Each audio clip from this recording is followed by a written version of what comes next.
Shalom Bapak Ibu, saudara-saudara kekasih dalam nama Tuhan kita Tuhan Yesus Kristus. Dan selamat bertemu kembali di YouTube saya, Pendeta Rudolf H. Pasaribu Channel.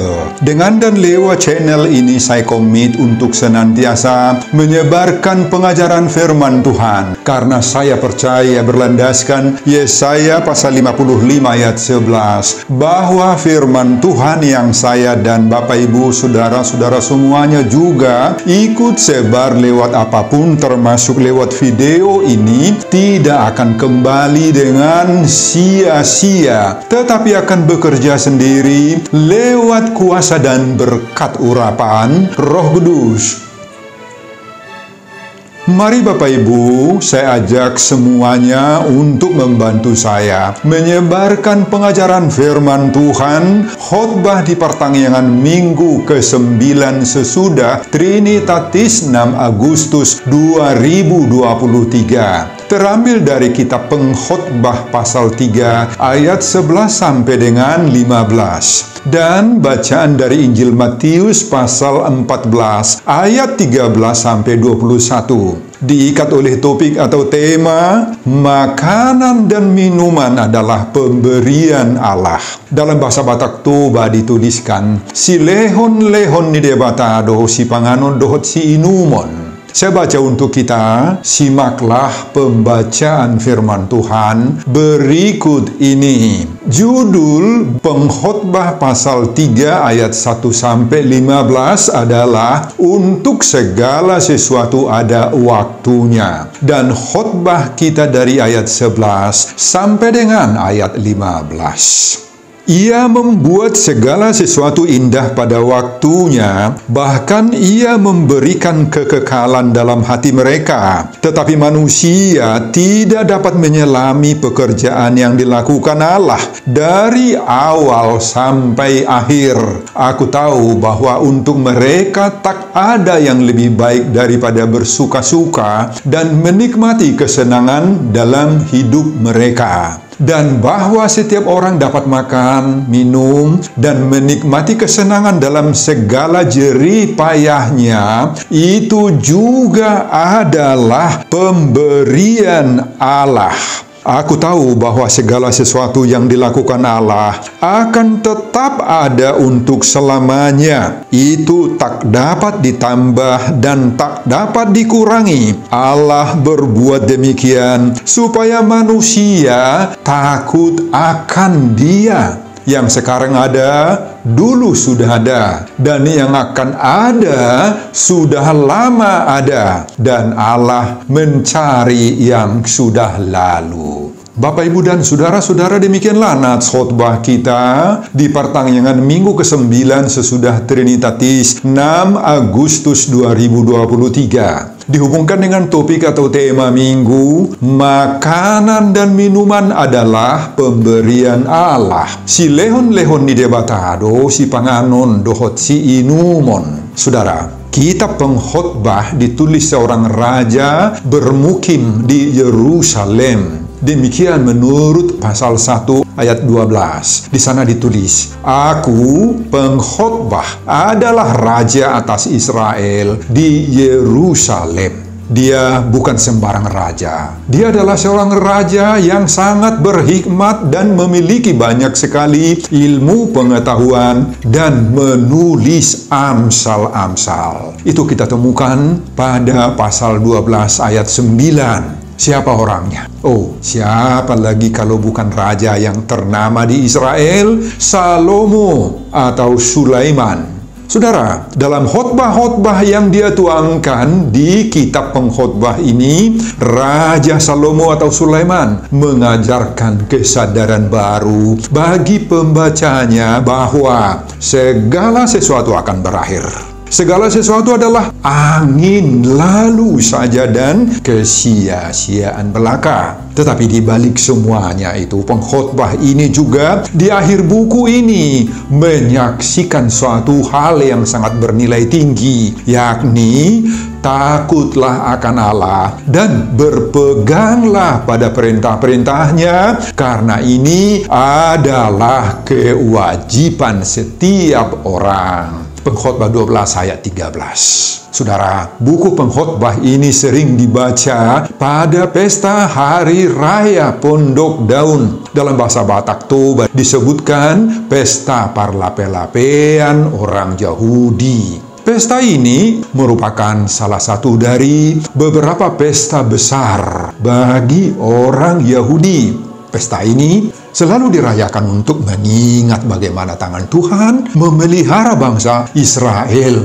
keluar dari Mesir dipimpin oleh Musa. Menurut Imamat pasal 23 ayat 42-43, mereka harus tinggal 7 hari lamanya di dalam pondok-pondok daun sebagai tanda dan mengingat bahwa Tuhanlah yang menuntun mereka keluar dari tanah Mesir menuju tanah Kanan. Pengkhotbah melihat bahwa umat Israel saat itu tidak hidup lagi dalam damai sejahtera. Banyak yang sudah egois, hanya memikirkan untuk dirinya sendiri. Selain itu, pengkhotbah juga melihat bahwa di antara mereka sudah cenderung tidak lagi takut akan Tuhan, sudah malas bekerja, tidak lagi memahami arti, makna, serta tujuan hidup ini apa. Dan apalagi mereka sudah kurang atau tidak lagi bersyukur kepada Tuhan atas hidupnya,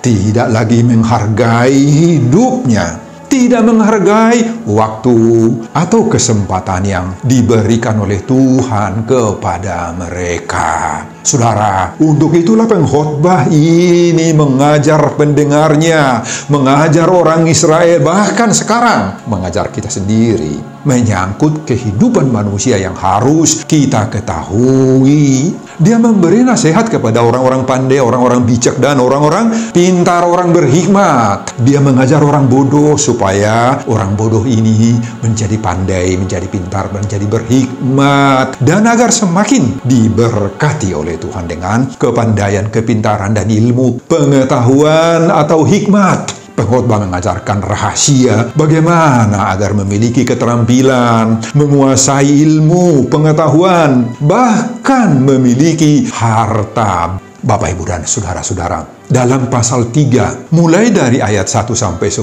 pengkhotbah memberi kesadaran yang jelas tentang hakikat waktu atau kesempatan. Waktu atau kesempatan itulah yang menguasai dan menentukan hidup manusia. Waktu adalah masa yang berjalan, dilalui dalam setiap detik kehidupan.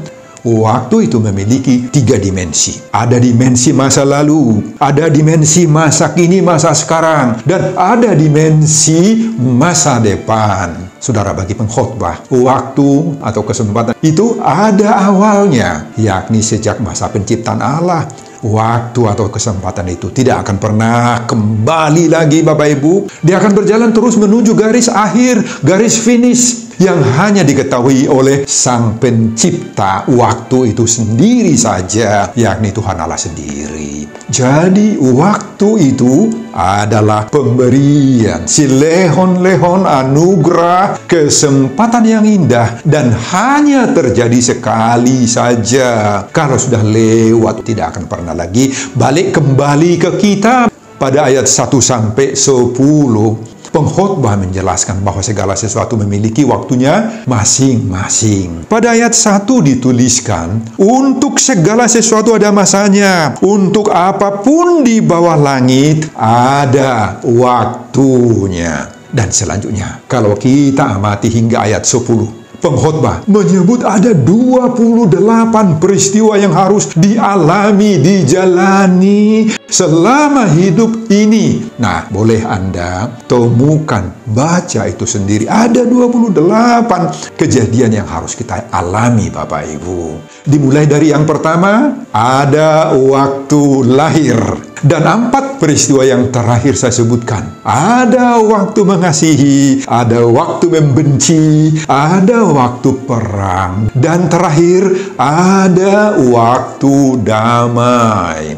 Saudara, ini sesuatu hal yang sangat menarik. Pengkhotbah menyebut bahwa hidup manusia ini dimulai dari peristiwa pertama, lahir dulu. Dan kemudian diakhiri dengan peristiwa yang terakhir, damai. Selanjutnya pada nats khotbah kita saat ini ayat 11 sampai dengan ayat 15. Pengkhotbah menekankan ada 4 hal yang sangat penting yang harus kita ketahui, yaitu pertama, pada ayat 11, Tuhan membuat segala sesuatunya indah pada waktunya. Dan manusia tidak mampu menyelami pekerjaan-pekerjaan yang dilakukan oleh Allah dari awal sampai akhir kehidupan kita ini. Hal yang penting kedua, pada ayat 12-13 pengkhotbah menjelaskan bahwa apabila manusia dapat hidup bersuka-suka, dapat makan, dapat minum, dan menikmati kesenangan dalam segala jerih payahnya, maka ingatlah bahwa itu juga adalah pemberian Allah.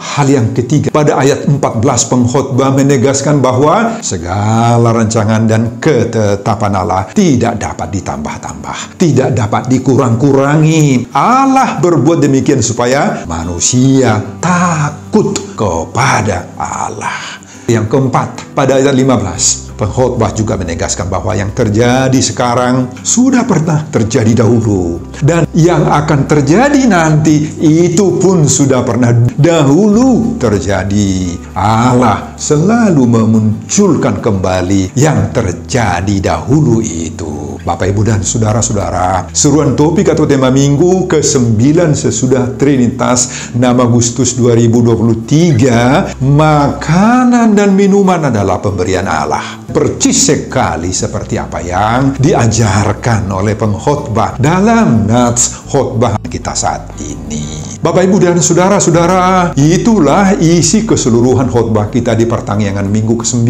sesudah Trinitatis 6 Agustus 2023. Dihubungkan dengan topik atau tema minggu, makanan dan minuman adalah pemberian Allah. Si lehon-lehon di debatado, si pangano dohot, si inumon. Apa pengajaran Tuhan bagi kita lewat khotbah ini? Pengajaran pertama, waktu, time, kesempatan itu sungguh mahal. Tidak bisa diulangi kembali. Manfaatkanlah semaksimal mungkin. Saudara, ada bermacam-macam pemahaman dan sikap orang tentang waktu. Sikap pertama, ada pemahaman orang waktu itu dipandang dan digambarkan seperti circle, lingkaran. Dalam pemahaman waktu seperti ini, bagi mereka waktu itu tidak ada pangkalnya dan tidak ada pula ujungnya, akhirnya. Ibarat atau seperti roda pedati berulang-ulang berputar-putar terus-menerus, kadang di atas dan kadang juga di bawah. Bagi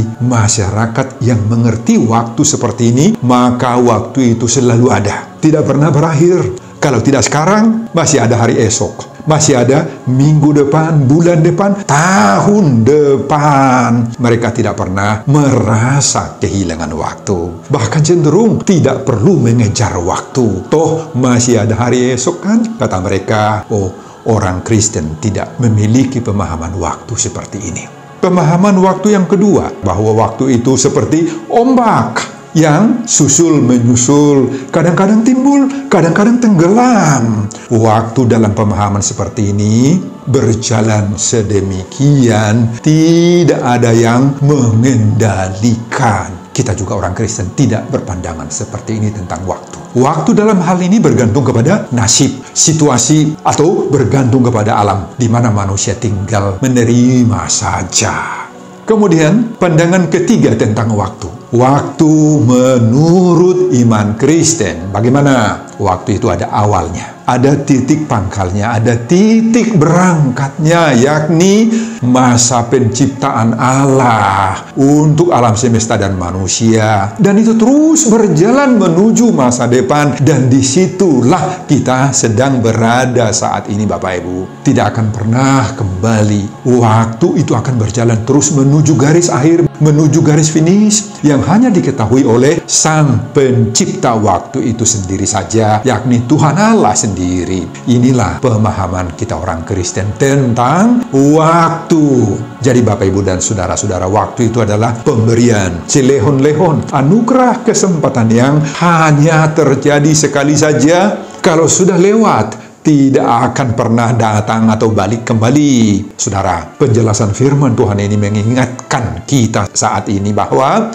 waktu itu sungguh-sungguh mahal, tidak bisa diulangi, tidak lagi pernah datang muncul kembali. Detik demi detik akan berlalu dari hidup kita. Saudara, waktu, kesempatan atau time atau tiki itu datang dengan cepat. Berlalunya juga segera. Makanya kita sering bilang Bapak Ibu, oh cepat sekali waktu ini ya. Hatop matikion ninahita. Oh saudara sanga bulan Agustus HP tokinai Natal nama ninadongan. Makanya Bapak Ibu dan saudara-saudara, firman Tuhan ini mendorong kita, pergunakanlah waktu yang ada itu. Itu kesempatan yang harus kita rebut sebanyak-banyaknya. Jangan biarkan waktu itu hilang.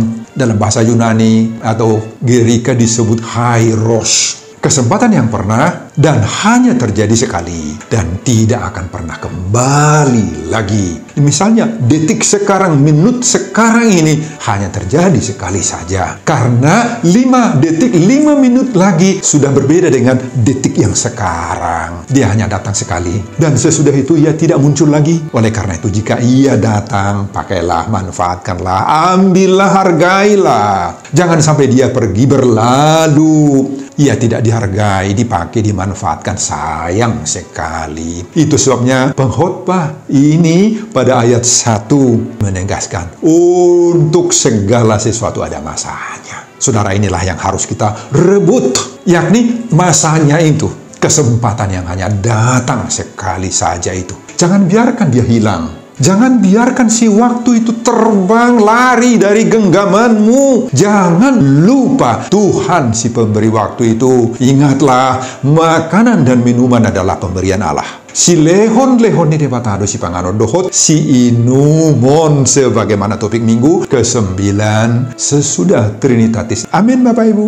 Pengajaran yang kedua, segala sesuatu indah pada waktunya, tak terselami rencana Tuhan dalam hidup kita. Saudara, Tuhan begitu pintarnya melihat, merancang yang terbaik bagi kita agar kita dapat menikmati kehidupan ini dengan penuh sukacita. Itu sebabnya pada ayat 11 khotbah ini dituliskan, ia membuat segala sesuatu indah pada waktunya. Saudara, indah pada waktunya. Kita tidak dapat menyelami rencana pekerjaan Allah. Kita tidak mampu mengerti maksud-maksud Tuhan dalam hidup kita. Lewat hikmat kita, pengetahuan yang kita miliki, nggak bisa kita telaah. Allah bekerja di luar nalar dan kemampuan berpikir kita manusia. Itu sebabnya Paulus mengatakan dalam Roma pasal 11 ayat 33, oh alangkah dalamnya kekayaan hikmat dan pengetahuan Allah, sungguh tak terselidiki keputusan-keputusannya dan sungguh tak terselami jalan-jalannya.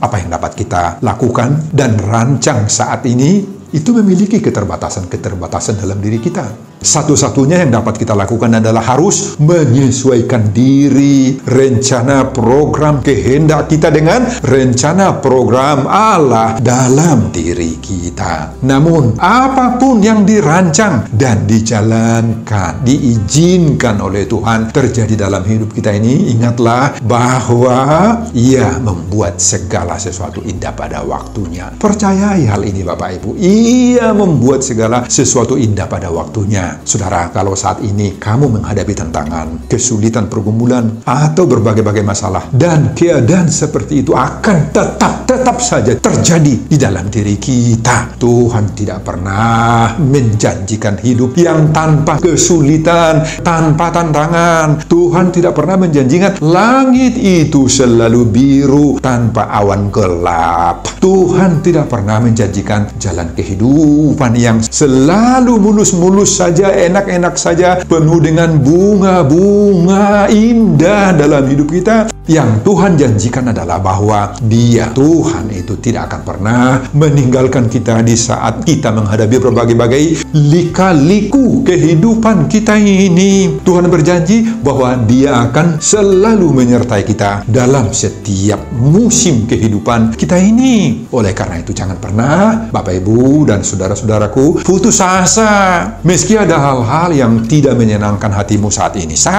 saat sekarang, ingat ada pelangi di balik kabut, di balik hujan. Amin Bapak Ibu, percayalah kepada Tuhan. Peganglah firman Tuhan ini. Akan ada waktu yang lebih indah bagimu keluar dari kesulitan itu. Tuhan sudah punya jadwal, time schedule yang membuat kamu mengalami yang indah-indah pada waktunya. Mungkin belum sekarang waktunya itu, tetapi ada waktu yang terindah bagi Tuhan, karena segala sesuatu indah pada waktunya, termasuk soal kehidupan sehari-hari. Makanan dan minuman adalah pemberian Allah. Sebagaimana topik minggu ke-9 sesudah Trinitatis. Pengajaran yang ketiga, segala bentuk sukacita, kesenangan, dan kebutuhan hidup adalah berkat-berkat dan pemberian Tuhan. Saudara, menurut ayat 12-13 khotbah ini, segala kesempatan untuk bersuka-suka ketika orang mendapat makan minum dan menikmati kesenangan dalam segala jerih payahnya, maka semua itu adalah berkat dan pemberian Allah sendiri. Saudara, ini menyadarkan kita sekarang bahwa apapun yang kita miliki sekarang, ingat, itu adalah pemberian dan berkat Tuhan semata-mata. Tidak ada yang bisa memblokir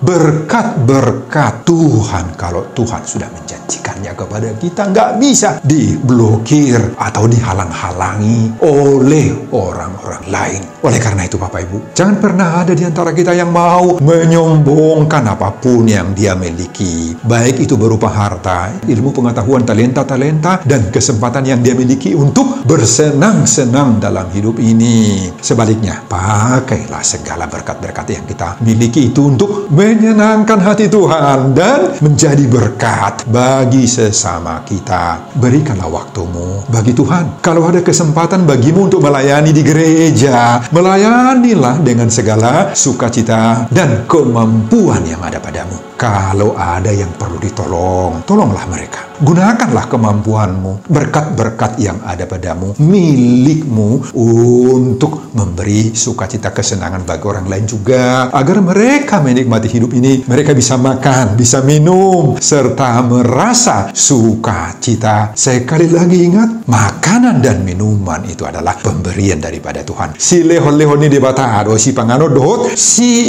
inumon itu berkat-berkat Tuhan Bapak Ibu. Sebab akan tiba waktunya, kamu tidak akan bisa lagi melayani, tidak bisa lagi menolong orang lain meski uangmu banyak, ilmu dan talentamu juga ada banyak. Nggak diizinkan Tuhan lagi melayani oleh beberapa atau berbagai-bagai hal. Oleh karena itu Bapak Ibu, sebelum terjadi hal-hal yang seperti itu, maka menjadi berkatlah bagi sesamamu. Amin Bapak Ibu. Pengajaran yang keempat, takutlah kepada Tuhan, segala sesuatu tergantung sepenuhnya padanya. Saudara, hal ini ditegaskan oleh pengkhotbah pada ayat 14, bahwa segala rancangan dan ketetapan Allah tak dapat ditambah-tambah, tak dapat dikurang-kurangi. Allah berbuat demikian supaya manusia takut akan Allah. Saudara, pengkhotbah menyadarkan para pembacanya di ayat 14 bahwa hal yang terpenting dari perilaku manusia yang harus dilakukan untuk mensyukuri semuanya berkat-berkat Allah itu adalah bahwa manusia harus memiliki sikap takut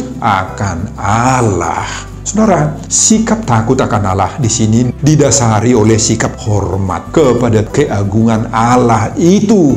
Sikap takut akan Allah di sini terjemahkan dari kata Ibrani yare. Apa itu yare Bapak Ibu? Rasa takut yang nampak dalam dua bentuk, yakni Bentuk yang pertama, secara emosional dan intelektual. Hal ini terlihat dari kerendahan hati seseorang. Kerendahan hati ini terlihat ketika seseorang selalu berusaha menyesuaikan dirinya, rencananya, kehendaknya, keinginannya, hidupnya dengan kehendak Tuhan Allah. Kemudian bentuk yang kedua dari yare, rasa takut ini adalah yang ditunjukkan dalam kekudusan hidup serta kemauan beribadah dengan sungguh-sungguh untuk memuji dan memuliakan nama Tuhan. Nah, Bapak, Ibu, dan saudara-saudara, mari kita tunjukkan sikap hormat, sikap rasa takut kita kepada Tuhan lewat seluruh perjalanan kehidupan kita. Sadarilah bahwa segala keperluan hidup kita, terutama berupa makanan dan minuman, itu adalah pemberian Allah. Si lehon-lehon ide bataru si panganodo si numon, sebagaimana topik minggu ke-9